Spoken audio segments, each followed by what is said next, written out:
අද 2026 අප්‍රේල් මාසෙ 2 වෙනිදා. ඉතින් ආයුබෝව වේවා. සුබ දවසක් හැමෝටම. අද දවසේ කරන කියන වැඩ කටයුතු සර්ව ප්‍රකාරයෙන්ම සාර්ථක වෙන්න කියලා ප්‍රාර්ථනා කරනවා. මුලින්ම ඉතින් වීඩියෝ එක බලන ගමන් ලයික් එකක් දාගෙන යන්න අමතක කරන්න එපා. ඉතින් තට්ටේ අමාලේ YouTube නාලිකාවට subscribe 1000ක් එකතු වෙලා තියෙනවා.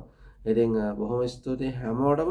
ඉතින් අද දවසේ මැදපෙදික කලාපයේ ඇතිලා තියෙන තොරතුරු මොනවද කියලා කෙටියෙන් ඕගොල්ලොත් එක්ක බෙදා ගන්න හදන්නේ.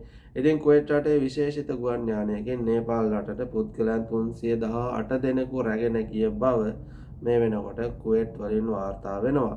ඉතින් මේ පුද්ගලයන් 318 දෙනා සමගින් එරට මේ රටේදී මිය ගිය පුද්ගලයන්ගේ සිරුරු නාමයකුත් එම ගුවන් යානය මගින්ම නේපාල් රටට ගියා කියලා තමයි වාර්තා වෙන්නේ. ඉතින් කුවේට් එයාර්වේස් විශේෂිත ගුවන් යානයකින් ඒ සියලු දේවල් කරා කියලා තමයි ආරංචි මාර්ග සටහන් කරලා තියෙන්නේ.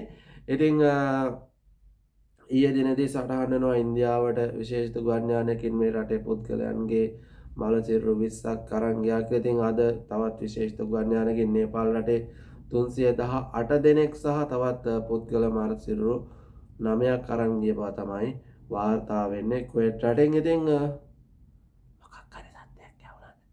පාන්දර කොහෙවත් දාලා නැහැ.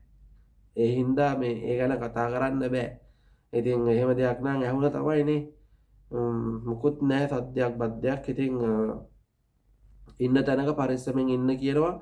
ඉතින් ඒ වගේම තමයි ඔගොල්ලෝ දන්නවා මේ වෙනකොට රට රටවල ඇති වෙලා තියෙන තත්ත්වය විශේෂයෙන්ම අද උදෑසන වාර්තා වන පරිදි සෞදි රටට සහ අබුඩාබි යන රටවල් වලට මේ වෙනකොටත් යම් කිසි ප්‍රහාර මාලාවන් දියත් වෙනවා. ඉතින් ඒ ප්‍රහාරයන් ගුවනේදී සාර්ථකව විනාශ කරන බව තමයි ආරංචි මාර්ග සටහන් කරලා තියෙන්නේ.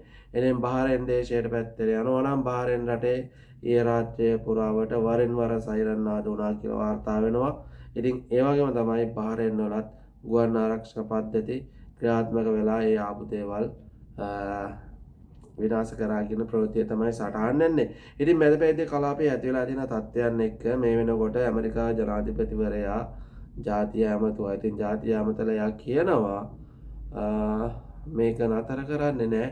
අපි මේක දිගින් දිගටම කරගෙන යනවා. එයා එක දිගින් දිගටම කරගෙන යනකොට මේ රටවල් වලට සහ මැදපෙත්තේ කලාපයේ ලෝකයේ අනිත් රටවල් වලට වෙන ප්‍රධාන බලපෑම තමයි මේ වෙනකොට ඒ ප්‍රකාශයෙන් පසුව නැවත බොර තෙල් මිල ඉහළ ගිහිල්ලා තියෙනවා. ඉතින් බොර තෙල් මිල ඉහළ ගියා කියන්නේම ලංකාවට වගේම අනිත් රටවල් වලටත් මේ වෙනකොට ප්‍රශ්න ගැටලු ටික ටික මතුවෙමින් තියෙනවා. විශේෂයෙන්ම ඕස්ට්‍රේලියානු රජයෙන් නිවේදනයක් නිකුත් කරලා තියෙනවා මේ විදිහට ගියොත් අපිට මේකත් දරා ගන්න බැරි වෙයි කියලා. ඉතින් ඒ වගේ තමයි බහරේන් රටේ තෙල් මිල ඉහළ දාලා කියන ප්‍රවෘත්තිය සමාජ මාධ්‍යයට ඇහිලා තියෙනවා. ඉතින් ඔන්න ඔය කරුණු තමයි අද උදෑසන කෙටියෙන් අපිට වාර්තා කරන්න තියෙන්නේ. ඉතින් විශේෂයෙන්ම දැනුවත් වෙන්න, තව කෙනෙක් දැනුවත් කරන්න වීඩියෝ එක බලන ගමන් ලයික් එකක් දාන්න, කමෙන්ට් එකක් දාන්න, තව කෙනෙකුට වීඩියෝ එක බලන්න ෂෙයා පාරක් දාන්න අමතක කරන්න එපා. ඉතින් බොහොම ස්තුතියි මේ channel එකත් එක්ක රැඳිලා ඉන්න ඕගොල්ලන්ටම. හමුව තවත් වීඩියෝ එකකින් පරිස්සමින් ඉන්න. බුදු සරණයි හැමෝටම.